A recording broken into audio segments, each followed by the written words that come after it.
And welcome to Crush Our Combo, where we're crushing the conversation one episode at a time. Definitely just wanted to say hi real fast. That's for Dan, see what he's missing. But we're headed back to the Delta Quadrant as we discuss Voyager Season 3 episode Remember, and I have a special returning guest today from the It's Got Star Trek podcast, Patrick. Yay, welcome back. I'm trying to see where the fake green screen where the hands seeing my hands. There it goes, like right in front of you.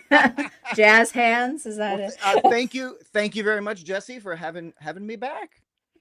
I really appreciate it. It's been a couple of seasons since you were last here. So how are things over at It's Got Star Trek with you, Dan, and Jesse? Oh, things are proceeding well.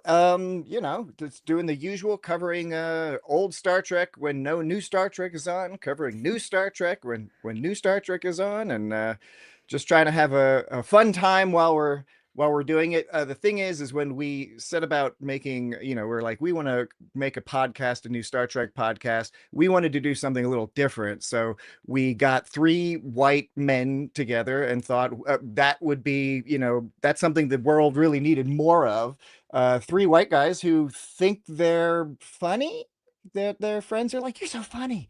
You should have a show. So, we went ahead and did that, and that's It's Got Star Trek, and I don't know, we're at episode 300 and I don't know, something now. So it's insane. It's so crazy.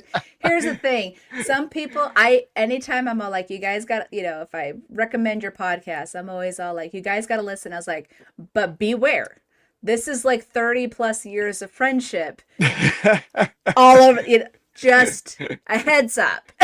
and watching a lot of that Star Trek when it was airing, which is fun. It's always fun to interact with the fans who are coming to Star Trek later on, and like yourself included, right? It's I always enjoy seeing, the interesting different perspectives of what era people grew up in, when did they get into Star Trek, and the various ways that it has impacted or influenced their lives. And that can definitely be very different, or sometimes very similar, no matter the differences between the way folks came to the franchise. Exactly. And I think you kind of hit the nail on the head, because that's the same reason why I like to have these conversations and hear people's perspectives and see, how, and you guys kind of took me under your wing, a little bit, especially as I was a baby podcaster, and I'd be like, hey, you in green shirt. I was like, I got questions. So yeah, really, really appreciate it. But before we jump into all of this, I'm going to talk about real fast, not just one sponsor, but 2, because if people don't know, I just joined the Trek Geeks family, and I'm super, super excited. And, Bill and Dan asked me to join, and I was all like, seriously? Me? And they're like, well, we really want some passionate Star Trek fans. And they're like, nothing's more passionate than you about Beverly Crusher. I was like, honored. But no, I am really honored, and I'm super excited. But as everyone knows, I do talk about Cherry Tree. If you love Borg computers, cats on Borg cubes, or even now little Defiant or Voyager USB sticks, head over to Cherry Tree and use my code CrusherCombo6 to get 6% off your order. And that's over at mycherrytree.com.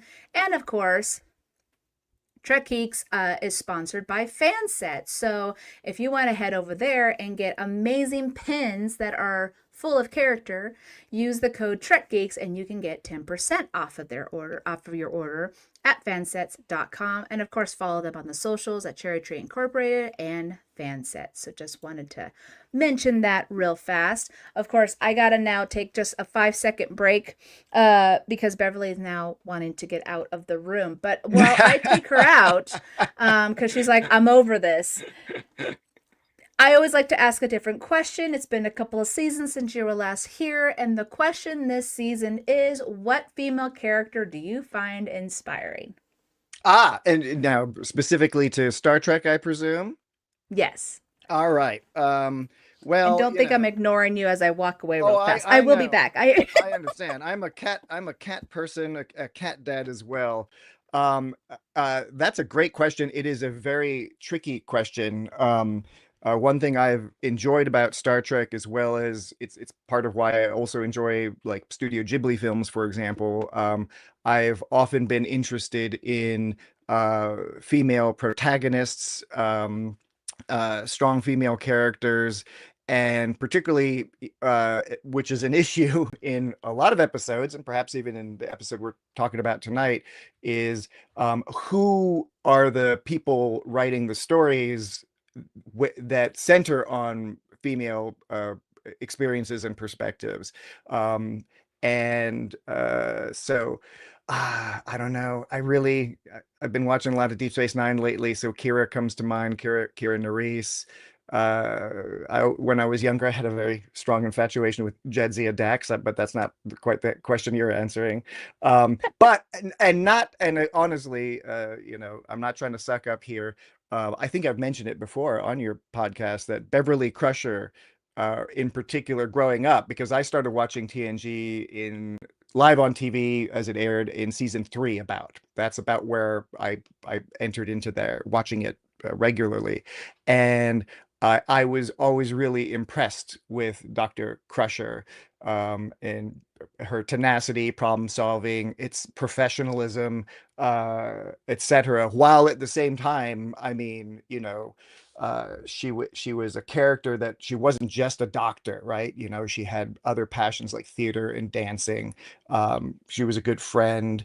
It was a well-rounded character, and at the time when I'm watching that as a young child, I did not necessarily understand that that was perhaps a somewhat rare portrayal Yeah. of that type of character at that time and previously. So when I became more aware of that, I think retroactively, I appreciated Dr. Crusher even more. So, Hmm. at the risk of appearing to ingratiate myself to the host of this lovely podcast, I'll say Dr. Crusher.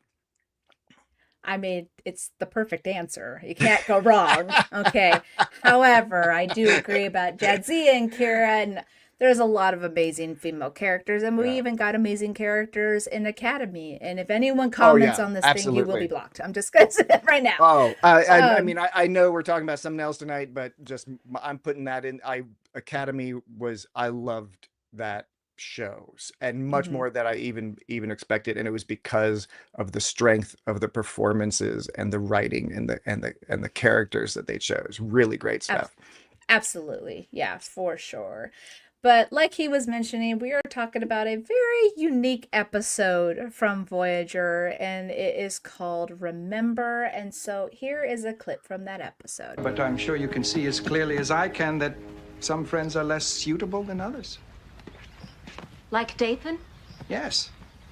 You promised you wouldn't see him anymore, and then I heard you were talking to him again the other day. He came up to me on the street. I couldn't help it. Corinna.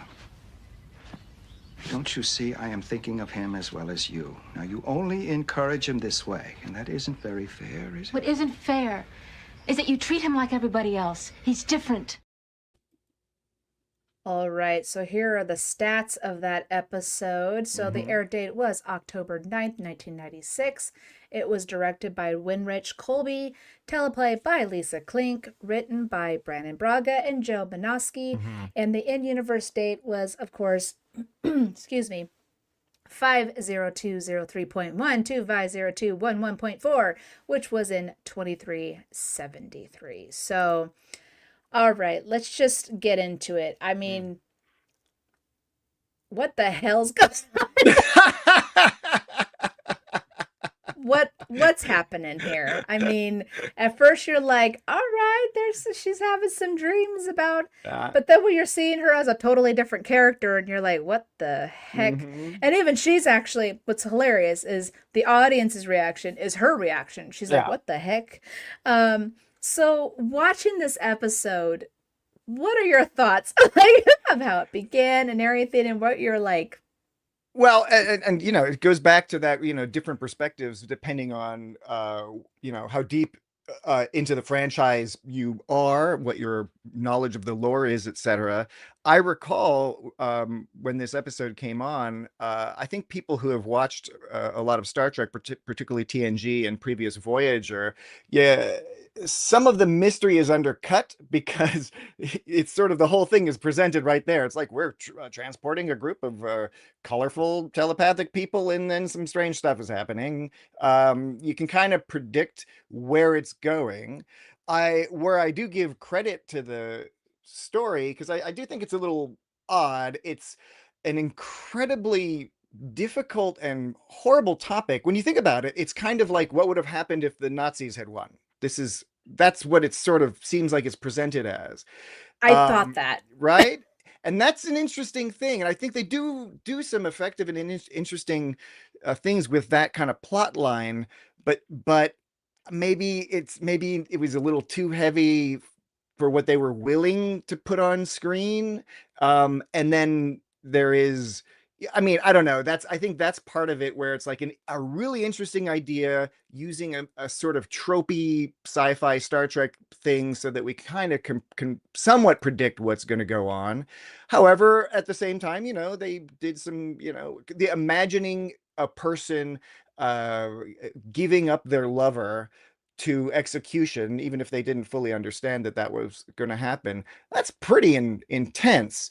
But then there is some disappointment when you think, well, you could have examined that a little bit more and maybe pulled back on some of the other things they focused on this episode. I think Voyager sometimes would have some difficulty figuring out what kind of tone they were willing to do on an episode, and maybe the compromises don't always work out so well. No, the one thing that I had learned, especially as we got to the end of the episode as I was watching it, was they basically erased their history, Yeah. right? So, like, the one thing that we mentioned is just it's so important to share the history, the Hmm. good, the bad, the ugly, all of Yeah. it. Like, show that it happened and honor those who died or who Hmm. was tortured, whatever.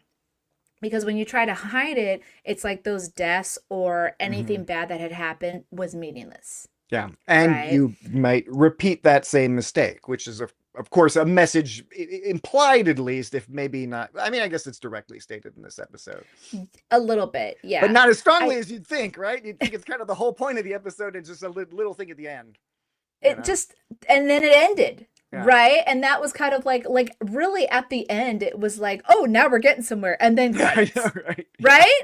Yeah. So that's where it was like this whole buildup was like a lot of it was almost meaningless. Like you could have really taken out a good chunk of 15 Hmm. minutes just to get from her to, okay, I got these memories, figure it out, person died, then but there was like little bits in the middle that we really didn't need. It was almost Hmm. just like filler. Cause then I was like, oh, 47 minutes is done. We got to Hmm. wrap it up. So that's where it's like, I don't know, it just felt very anticlimactic, right? Yeah, I agree. Um, but one other thing is, and again, we kind of touched a little bit on this earlier in this episode. Would it had been different if these memories were like put in Chakotay Hmm. versus Well, B'Elanna? now I have a question for you, because again, I Oh, know you're newish to the franchise, although you've watched a huge portion of it at this stage. Uh, how far along are you in your Voyager watching journey? I Uh, finished. you're okay, you're finished. So you have seen, and this may come across as ironic, you have seen the episode Unforgettable, which is a Chakotay episode where there's some similar things going on as in this episode where a person shows up on the ship and claims that she had been on the ship previously, but that her species can make people forget, Men in Black style, and that she had this whole love affair with Chakotay. And then there's this whole mystery about, was she telling the truth or was it a trick or whatever. um I like when we did that on our podcast, I mean, that we were thinking, comparing back to this episode, remember there are some things that overlap. That episode though was just interminably boring, and any potentially interesting thing, subjective opinion of course, but any kind of thing that they could have teased out in that episode, which also focused on isolationism and extremism in terms of the government and how far they were willing to go to protect their culture, etc. None of that was particularly well examined, and it was a confusing and odd story. This episode, remember, I think disappoints in some ways because of where it doesn't go or doesn't go enough. On the other hand, I was impressed with the overall kind of structure. I was entertained and engaged while watching it. I wasn't sitting there thinking this is the best thing ever, of course, but because we're dealing with good actors and some basic tropes. The Romeo and Juliet trope is there a little bit, so we have some things that our brains can hook on to, and the characters, the Anarans themselves, as we learn a little bit about them. Again, they're toying with us, I think, the writers, with our knowledge of episodes like in TNG, the episode where, similar situation, telepathic people come on board, although in that case it's Deanna Troi who is being mentally assaulted. Yeah. And so I think they know the people watching this episode of Voyager have probably seen that episode with Deanna, and they're thinking, oh, maybe it's this old dude, who's teaching Janeway the instrument. Maybe he's not so nice as he seems, So they laid down a few little breadcrumbs that, if you're a fan of the franchise, you might be wondering about. And that was, again, at least interesting. But as you noted, I agree with you. Then you sort of get to this point, you're like, wait a second, there's only like a minute left in this episode, and now they're just kind of wrapping it all up at once at the last moment. But yeah. No, it's true. I think the problem with it was what, Unforgettable? Yes, Unforgettable. Which Yeah. again, we're not being hilarious there. We are legitimately, we will forget the name of that episode because it is For sure. it is a sure. forgettable episode. Yeah. I think that one, like you said, they kind of missed the plot points a little bit where it wasn't as interesting. This one had a mystery to it because B'Elanna was trying to be all like, what the heck am I seeing? Is this true? Is this not? What is happening? And so you're seeing her journey, and that's where you as an audience member watching this, you're intrigued. You're trying to, like you said, figure out the little breadcrumbs and trying to figure out the puzzle. Now, still though, it was like, again, it just so confusing because sometimes where I was just, I only got to watch it once. I saw it today, but it's still kind of fresh. But it's been a while since I have seen it. And the one thing was, I was like, well, is the lady nuts? And she did this, because she is old and dementia or something, as they were trying to say, and this is not real. Or is this real? And they're trying to hide it. And so you could understand why B'Elanna was like losing her shit. She's just like... It was plausible. They set up a plausible scenario, largely plausible scenario, which rode that line of her friends and colleagues noting that B'Elanna was acting differently, right? I like that because it's always annoying when people you've worked with for 10 years on the characters like don't notice that people are acting completely strangely and maybe something's wrong. In this case, there was concern, oversleeping, and this B'Elanna was acting unusual. So I was glad that they set that up, and the writers I think were very good. They did the telepathic thing with Janeway learning the music from the elderly Anar, and I can't recall the character's name. To set up, Jor sure, Brel or something like that. Yeah. to set up that that's a possible thing that can be done, that becomes more important later.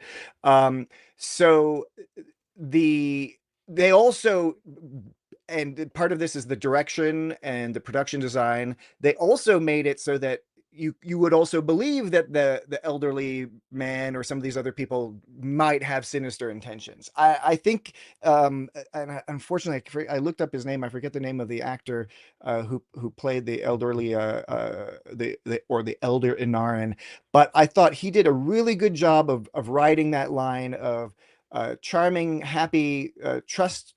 You can trust this old grandfather man. But you could also believe it if he was like a shady alien monster creature who wanted to genocide a bunch of people, right? Which is helpful because, again, the tonal issues in this episode are, Harry kind of having some high school like butterflies in his stomach about talking to a girl, switched with, compared to, total genocide of marginalized people. So it's a hard tonal balance to ride, Just a little bit, just a little little bit. bit. I did like to kind of go along where you were saying that the crew noticed that there was something wrong, which we got with like Allegiance in season 3 with like everyone's like Picard's acting a little weird. That's not normal. But even Harry had stepped in when she started, when B'Elanna started to say stuff. He's like, no, listen, she might, he had no idea what the heck she was talking about, but he's like, but let's give her a shot. Yeah. Let's see what she has to say. Yeah. Which Janeway also had a teeter between, trying to be diplomatic to these people, but also trying to also trust her crew member, which you definitely do see later on, especially at the end of the episode, where she's like, I believe you believe this, whether it is just a dream or it's facts, like, period. But there was nothing Janeway could do because there was no facts, right? Yeah. She's just going Yeah. off these memories that could be a dream. So, but kudos to Janeway for being like, so they're leaving. I'm gonna go. And B'Elanna was like, oh, yeah, I'll go say bye. And she's like, yeah, you do that. My favorite part about that scene was, and I almost think the director must have suggested this, or maybe one of the actors did, because that was the way they acted that out was just like a romantic comedy movie. It was like, the flight is about to leave from gate C, and there's been a delay because of the storm. FYI. It You was got 15 minutes. Yeah. It was cute. It was, now again, totally weird to be like, you go help inform them of their own history of genocide. I'm not going to say it outright because it's cuter to just imply it and then be like, I'm going to go do that. Yeah. But I mean, she went to the right person because here is this younger generation being like, understanding that her people are supposed to be these wonderful species, and then hearing that they weren't at one point. Yeah. I mean, not to, I guess go back to your Nazi comment, but like people of Germany, they definitely don't want to think about that. But, it's a time in their history that happened. And so this was something that she was just like, I will share this with you and you could take it as it is. And then see where it goes. At least B'Elanna felt seen in the sense that she knew she was at least, because she believed that old woman, that she was passing on those memories that the old woman had said, like, don't let the memories die.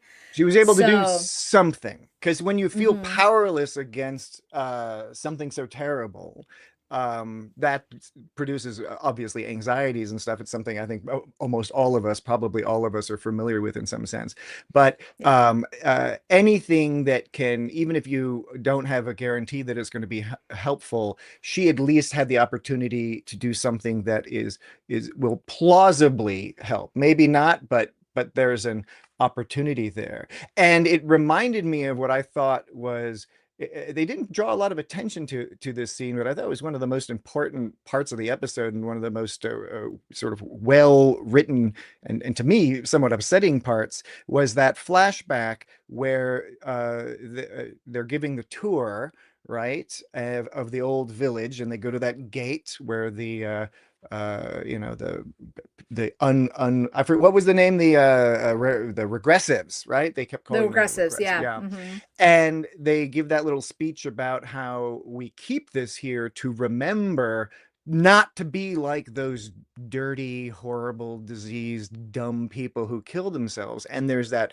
young girl who could even be the woman we see later. I'm sure she isn't, but the young girl is like, we will make sure to remember that those people were bad. And I thought that was a very subtle way of actually calling attention the potential to weaponize this idea of remembering, right? Because that's the name of the episode is Remember. The point of the episode is that it is important for us to, even if it's difficult and causes guilt, to remember these terrible events in history, these terrible mistakes that people have made, so that we can do our best to avoid making them. It is important to remember. But that scene shows us that you can also utilize the idea of, like, we're going to remember the lies, not just omissions, right? But the lies that we tell ourselves and that we're telling you children, that these stupid people we gave them a paradise and they killed themselves with disease and infighting, right? We know, we can infer from what we know about the characters to know that that's complete propaganda and untrue. And so I thought that was a very interesting point. Again, not a lot of attention called to it. I'm glad it was in there, and it wasn't particularly well interrogated in the manner of the story, but it did jump out at me as being sort of like oh my gosh, that little girl being like, oh, you know, I'll remember how horrible these people are. And you're like, that's how this works. That's how this process happens. It's basically a way to how easy it is to rewrite history. Yes, precisely. If you can tell a lie in a certain way that is so intriguing and so interesting, you want to hear it and be like, oh yeah, that's how, because sometimes where it's like people will exaggerate the truth because exaggerating the truth just sounds better than the actual truth. Sure. Right. Yeah. And that exaggeration can also be a little what's it called, little white lies, just to be like, whatever, a little sugar coat where but how easy, and then it spreads like wildfire, and a lot of times, like, even in my job, I'm very much like, okay, I heard this from one person, from another person, but I have to be careful because just going from 1, 2, and 3, by the time it gets to me, I'm all like, how much did it change? Like, where did the truth start to slip away a little bit? And that is investigate. And that is a process. It's like the game of telephone. It is a process that does not require any maliciousness necessarily along the chain. It can simply be misinterpretations, different interpretations, miscommunications that can lead to, different information or a different perspective on things. So you're right; it is a difficult thing to navigate. It's why it's good not to just listen to one person and say, okay, if they say that, then that's it's what the I'm truth. Think. Yeah, exactly. Yeah. One thing that I don't allow in my job, and it just kind of came to me because it's the battle of assumption. Because a lot of this that we were seeing, the regressors or whatever they called themselves, they assumed. Yeah. Right? It was all, they assumed these were bad people, so they must die.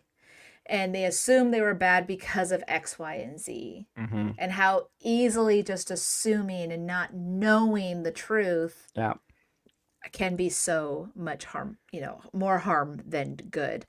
I did want to mention, though, and I didn't get a chance to look it up, but I'm 99% sure. The actress who played the old lady who ended up dying and had the memories that gave to... Wasn't she one of the telepaths from Violations? In TNG, that's right. Yeah. Yeah, she was. She had the that interesting, like, kind of Pippi Longstocking hair. Yeah. Kind of. Where I was all like, interesting that she's in two very like empathic rapish kind of, because Yeah, definitely just to rapish. say Mentally rapish. rapish, right? Because Yeah. she forced these memories on Bellata. I mean, Yes. it was not consent. Okay. Yes. Well, and that's Just throwing again it out there. another thing that was not thoroughly examined in this episode. It was touched on, this idea of consent, but it was touched on sort of in the context of the red herring of us making us think that this older gentleman may be the bad guy, which I think is something they did in Violations as well, maybe to mislead which character was causing the problem. But yeah, I knew she was that character, but I actually hadn't made the connection that you're right. She's it's sort of an instrumental character, more so perhaps in this episode, but definitely in both episodes, about telepathic invasion. Ugh. Yeah. I've actually done one of those where we had one particular, just not even a background, but a supporting actor who was on a one-off episode. Mm-hmm. I can't remember his name, but he played Joe Brill, who was the alien in Suspicions that pretended to die and then actually killed the Ferengi, and Beverly had to figure out. And of course, it was all about the metaphasic shielding, because that was the first time we had heard about it. Well, then pop into season 4. She's the captain of the Enterprise. She wants to do the metaphasic shielding, and that lieutenant was the same actor that played Joe Brill. Oh, really? Yeah, and I was all like, "Oh, that's fun." So he's only doing episodes with metaphasic shielding. He's all like, "Hey, me, I did it before." So I felt the same way with her. So I'm like, she's going to be doing empathic, violated episodes. I don't know, but it just was interesting how that just happened. And then the other part is that the character names were so similar, because that old man was like Jor Brell, when the one in TNG was Joe Brill. And I even had a double take. Like, I looked at the subtitles. I was like, did they name another character Joe Brill? They're just running out of names. I'm just like, it's fine. It's fine. There's only so many alien names out there, apparently, in Star Trek. A lot Just of gotta apostrophes, and they're going to move on to umlauts in the next variation of Star Trek, I'm sure. Most likely. But yeah, I just thought that was a similar fun fact for everybody, because I like to do those. Well, I have a question for you. I don't know if it's on your list of discussion topics, but what'd you think about Neelix's balls? The cleaning balls.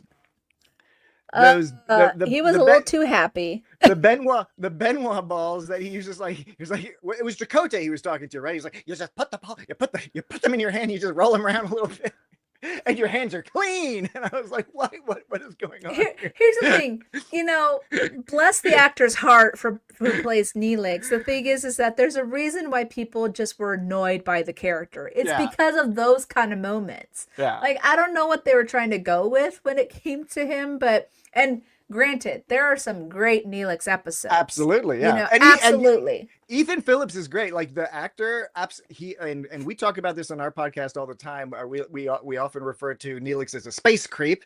But at the same time, Ethan Phillips is a wonderful actor and does a great job with what he's given. It's just, especially early on, there's like, well, the fact he's dating a 2-year-old. There's that, much. And when they pick him up, I mean, he's like a con man, right? Creepy. Yeah, he's a space creep. He's a Ferengi. He was kind of like the Ferengi, right? Yeah, where it was like, how does this benefit me and everything? And he got better, obviously, which is cool. That's good for him. But it's those moments that people remember, right? They kind of forget. It's cute. It's fun. It's an episode about genocide and hatred and all that. But you get the Neelix's balls in there. That's important. Yeah, we gotta just find it somewhere in any of that. Oh my goodness! So we do have someone in the chat. Yay! I completely forgot to even promote this episode. So sorry, Patrick. But oh, no worries. After the fact. This is Nita's silly username. There you go. Oh, you're right. And I think I was talking about the old lady violation episode. Yeah. But thank you for joining us in the chat. We really appreciate it. But overall, again, this episode just didn't have a satisfying ending. I kind of understand where they were trying to go with, because she did keep her promise. Yeah. She made sure that the memories stayed alive. Mm-hmm. by giving him to that other, uh, empath. Hmm. And so, but I still felt just like, Yeah. Yeah. Now, you know, yeah, I would suggest, so if folks out there are interested in screenwriting, right? And I must caveat by pointing out that I have no experience in this, and there is no reason one should pay any attention to what I'm about to suggest. However, I'm going to suggest it nevertheless. If you are interested in screenwriting, I think it's a fun exercise to take this episode, remember, and then look at, let's just go with Unforgettable. Take Unforgettable, watch those episodes and examine how the plot is structured. Forget about the entertainment value or any of that. Just examine how the story is put together. Because this episode, remember, I'm right on board with you, Jesse, in that I think it is an underwhelming episode in a lot of ways, and there's some goofy stuff. But as a writing exercise, it is structured very nicely. In terms of how they start out, and then with the Balana having the dream, and then at the end of the episode mirroring that. There's a lot of really nicely kind of by the numbers screenwriting going on here. But it'd be a fun exercise to take this same story and see if you can make it better. Come up with your own version that's the basic idea, but plays around with it a little more. If you go watch Unforgettable, you're just going to be confused because things that like it's as if scenes were moved around, or they added stuff, or or maybe they didn't have enough and they just added some scenes. Who knows?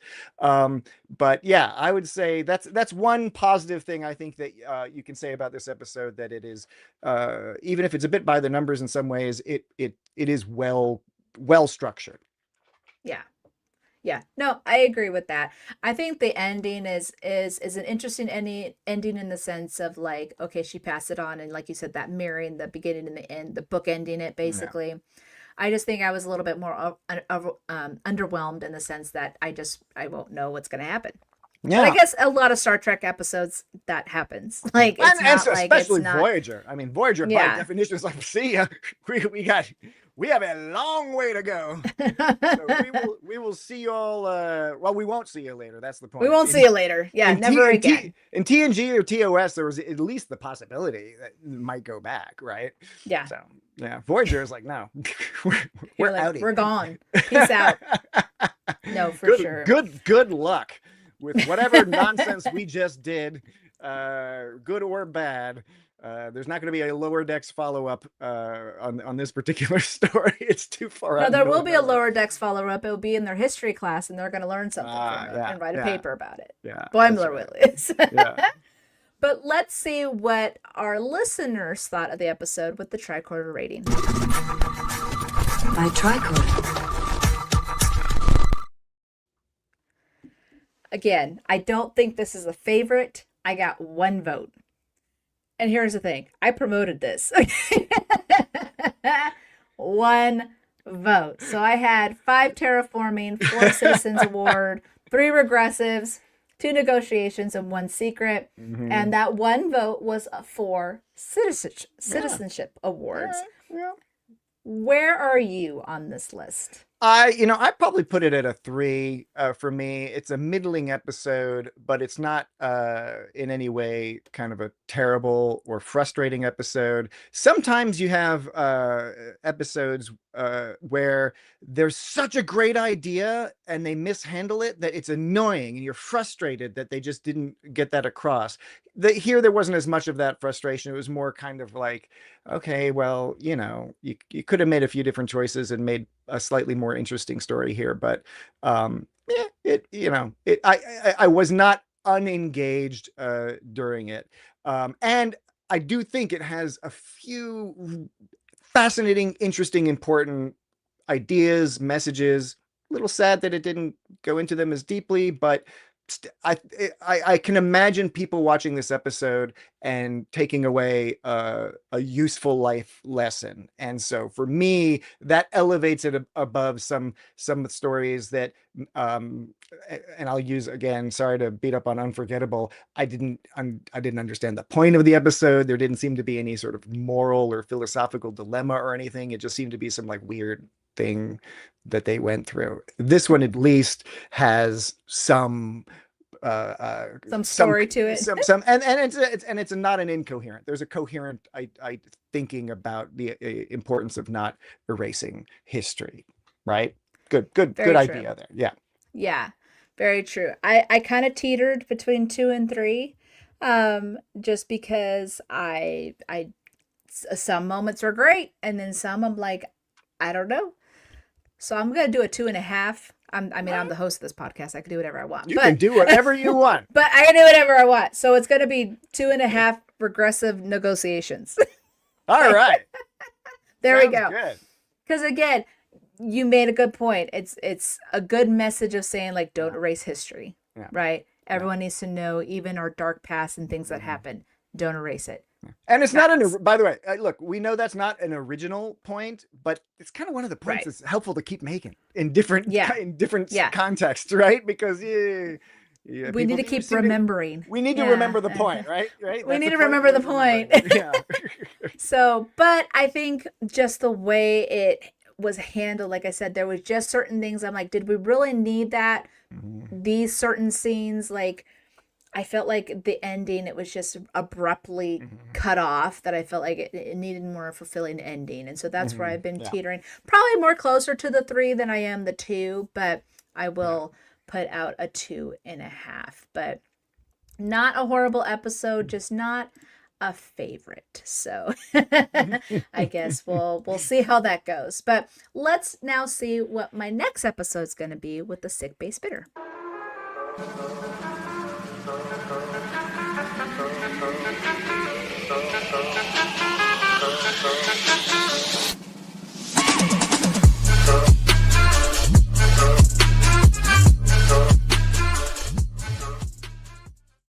Well, it looks like we're going back to the Enterprise. That's a good one. I just left the Enterprise a couple episodes ago, but that's okay. It's fine. But yes, Ceasefire is the next episode. That is going to be on July 10th. And special guest is going to be John Baker. He reached out to me over on Blue Sky. So very excited about that. Do you have any fond memories of Ceasefire? Or I recall enjoying that episode. I don't want to give any spoilers. I'm an Enterprise fan. It is what it is. There were compromises. There's a lot of interesting on-screen and behind-the-scenes stuff that was going on in that era of Trek. But I have always been a supporter of people watching and enjoying Enterprise, and especially as it goes along. So I think I'm excited to see your coverage of Ceasefire. Can't wait. I'll definitely be hearing from Abby and Chris from First Fight Podcast. Hopefully I'll hear from you, since you said you have some thoughts. But let's go ahead and jump into my Redhead Alert.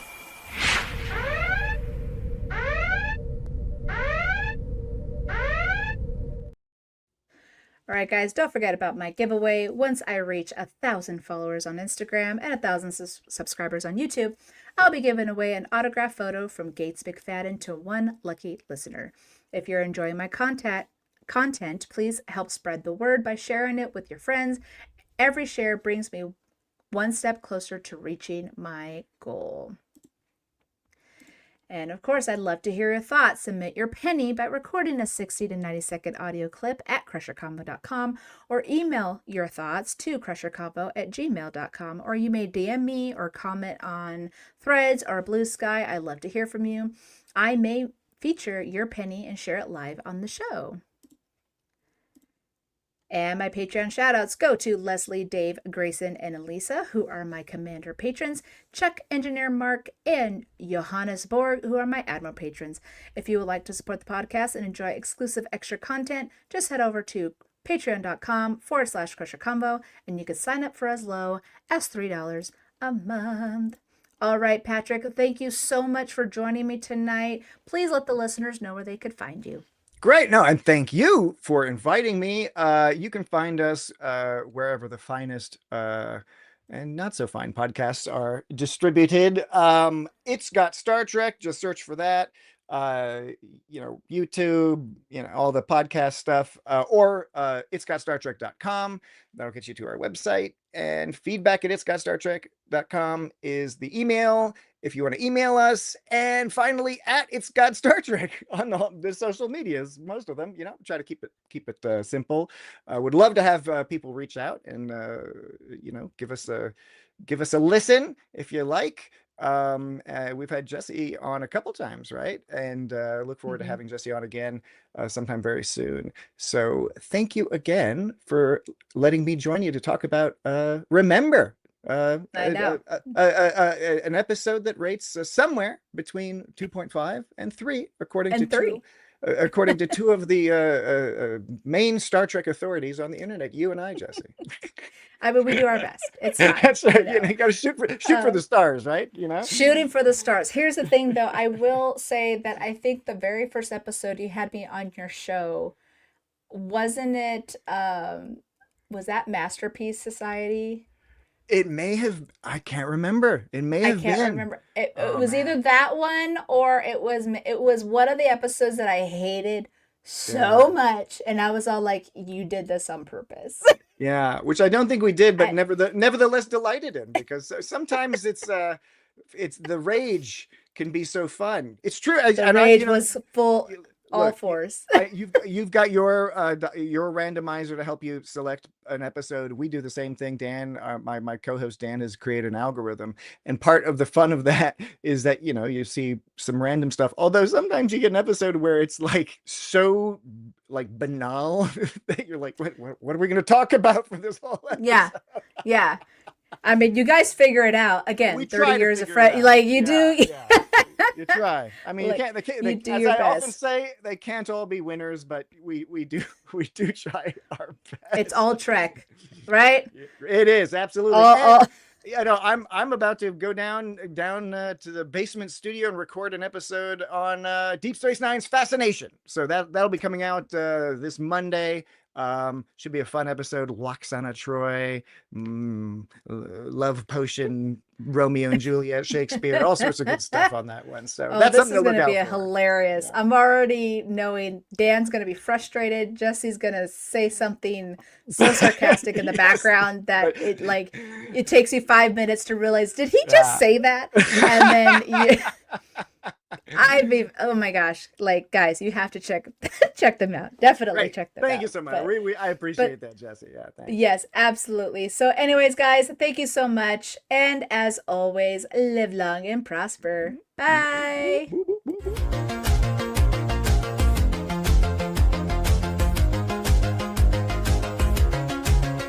Don't forget, you can listen to all the audio versions of Crusher Convo on Apple Podcasts, Spotify, Good Pods, or wherever you listen to your podcasts. You can support the podcast by buying merch on TeePublic, buy me a coffee by scanning that QR code, or becoming a Patreon member for as low as $3 a month. But the best way to support Crusher Convo is to like and subscribe here on YouTube. You can also find me on Blue Sky, Instagram, Threads, or TikTok, so please follow me there. And of course, all this information can be found on crusherconvo.com. Crusher out.